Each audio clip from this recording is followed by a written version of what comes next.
Hello students, today we are going to discuss about advantages of debentures. We have already discussed about what is debentures, what are the characteristics of it and what are the types of debentures.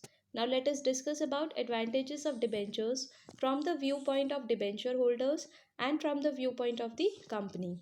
Now see the first one from the viewpoint of debenture holder, appeal to cautious investors. Appeal to cautious investors means the investors those who required a safety investment, जिनको safety investment होती है, जिनको ये है कि whether company earns a profit or not, that doesn't matter to them. Only their main aim is to earn a profit. Is to have their investment safe and has the interest to be paid in a regular interval. जिनको ये है कि every periodic interval के बाद उनको अपना interest मिलता रहे और उनका जो इन्वेस्टमेंट है वो भी सेफ़ रहे। जो इस तरीके के इन्वेस्टर्स होते हैं हु रिक्वायर्ड सेफ़ इन्वेस्टमेंट, कि उनका पैसा कहीं जाए नहीं, उनको अपना पैसा जब भी specify period of time complete हो जाए उसके बाद उनको उनका इन्वेस्टमेंट वापस मिल जाए। सो इस तरीके के जो इन्वेस्टर्स होते हैं Orthodox investors, Orthodox who believe in traditional and safety investment, जो those who don't want to take, those who are not wanted to take any kind of risk related to the investment. तो इस तरीके के जो investors होते हैं it is beneficial for them. ये एक एडवांटेज है, डिबेंचर्स उनके लिए एक एडवांटेज है क्योंकि डिबेंचर्स में रेगुलर रिटर्न भी मिलता है और इन्वेस्टमेंट भी सेफ रहता है। See here what it is return, large amount of finance can be raised by issue of debentures from cautious and orthodox investors who prefer safety of investment and a fixed return. Now come to the second, regular return. Debenture holders are paid interest at a fixed rate and at periodic interval irrespective of profit. It means they are getting the regular interest, regular return they are getting whether company earns a profit or not. Therefore, debenture holders are free from risk of fluctuation in the company's earning. इसलिए company कितना earn कर रही है कितना नहीं earn कर रही है, it doesn't matter to them. Then come to the third one, safety of investment. Debentures are usually secured by a charge on the company's asset. Therefore, their repayment is assured. So this is what safety of investment. उनका जो amount होता है वो safe होता है. How? If you remember, we have already discussed about that there is a charge on asset in case of debentures. Charge on asset means जब भी company debentures issue करती है तो वो कुछ ना कुछ सिक्योरिटी भी रखती है. ओके तो सिक्योरिटी क्या होता है, डिबेंचर होल्डर्स कुछ ना कुछ एज ए सिक्योरिटी अपने पास रख लेते हैं. तो इन केस अगर कंपनी डिफ़ॉल्टर भी हो जाती है, पे नहीं कर पाती है, तो जो डिबेंचर होल्डर्स होते हैं वो क्या करते हैं, they are selling the securities of the company and what they are getting their investment amount back. तो उनको एक श्योरिटी रहती है कि अगर कंपनी अनेबल भी हो जाती है, इंसॉल्वेंट हो जाती है, पे नहीं कर पाती है, in that case also there is a safety of investment. Okay, come to the next one from the viewpoint of the company. First one economical source. Now company को क्या बेनिफिट है, फर्स्ट है इकोनॉमिकल सोर्स. अगर हम shares वगैरह issue करते हैं तो आपको उसमें इन्वेस्टर्स को काफ़ी इन्फ्लुएंस करना पड़ता है, स्टिमुलेट करना पड़ता है. तो वहाँ पे जो अंडर राइटिंग कमीशंस हैं, ब्रोकरेज कमीशंस है, वो थोड़ा एक्स्ट्रा पे करना पड़ता है एज़ कम्पेयर टू डिबेंचर्स. इसलिए इकोनॉमिकल सोर्स क्या है, एक लेस कॉस्टली है एज़ कम्पेयर टू शेयर्स, क्योंकि यहाँ पे ऑलरेडी जो पब्लिक होती है वो इन्फ्लुएंस होती है, ज़्यादा प्रमोशनल एक्टिविटीज़ करने की ज़रूरत नहीं होती. तो ये एक इकोनॉमिकल सोर्स है for the company to issue debentures. So therefore it is the first advantage for the company.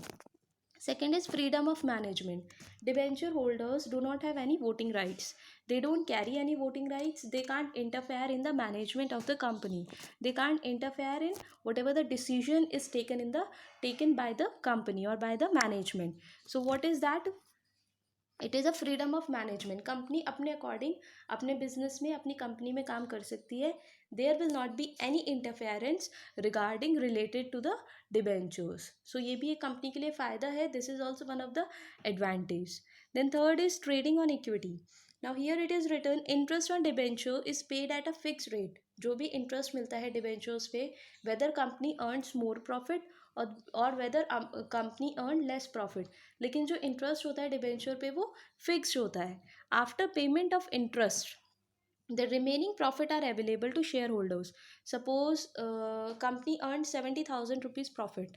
From that उसको 30,000 डिबेंचर होल्डर्स को देना है as a interest. Now how much amount remain 40,000. So that 40,000 में से जो remaining profit है 40,000 हमारा remaining profit है, उसमें से वो शेयर होल्डर्स को डिविडेंड पे करती है.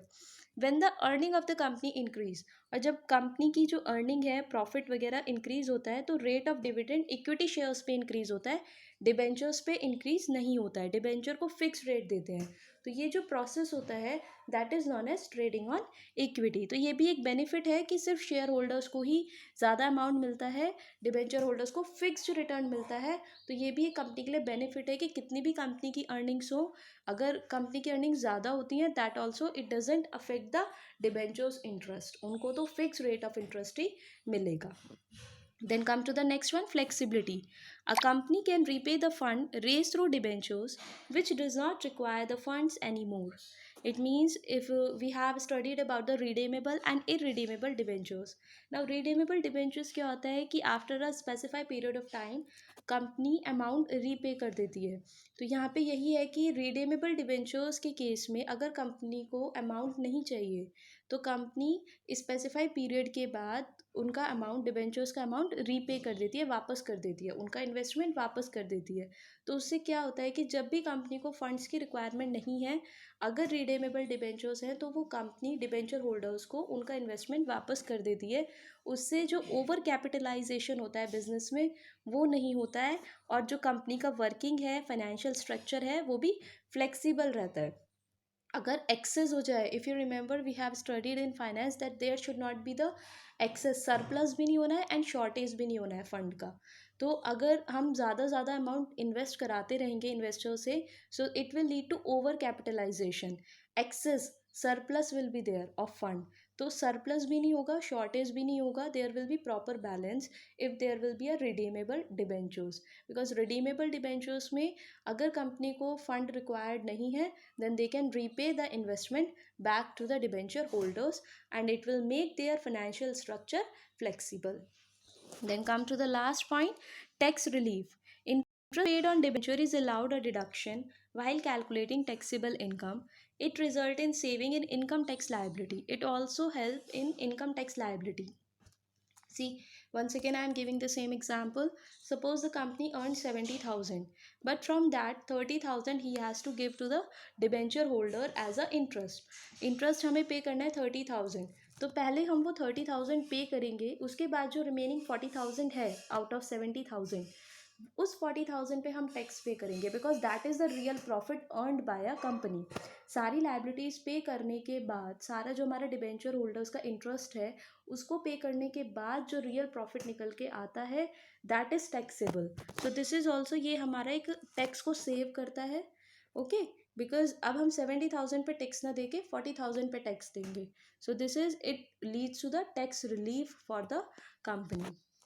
So these are some of the advantages from the viewpoint of the company.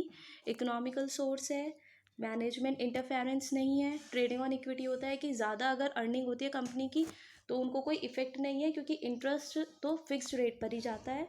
Flexibility रहती है क्योंकि अगर रिडेमेबल डिबेंचर्स है तो रीपे हो जाता है इन्वेस्टमेंट. टैक्स रिलीफ मिलता है क्योंकि कैलकुलेट टैक्स डिडक्टेबल होता है आफ्टर रीपेमेंट ऑफ इंटरेस्ट. और डिबेंचर होल्डर्स को क्या फ़ायदा है कि एक तो अगर आपको सेफ्टी चाहिए इन्वेस्टमेंट में तो उन इन्वेस्टर्स के लिए है डिबेंचर्स. सेकेंडली, रेगुलर रिटर्न मिलता है. थर्ड, सेफ्टी ऑफ इन्वेस्टमेंट रहती है कि अगर company in case of default हो जाती है तो इन दैट केस आप उसकी सिक्योरिटी को सेल करके अमाउंट अपना ले सकते हो. So these are some of the advantages from the view point of debenture holder as well as from the view point of the company. Hope you all understood. Thank you.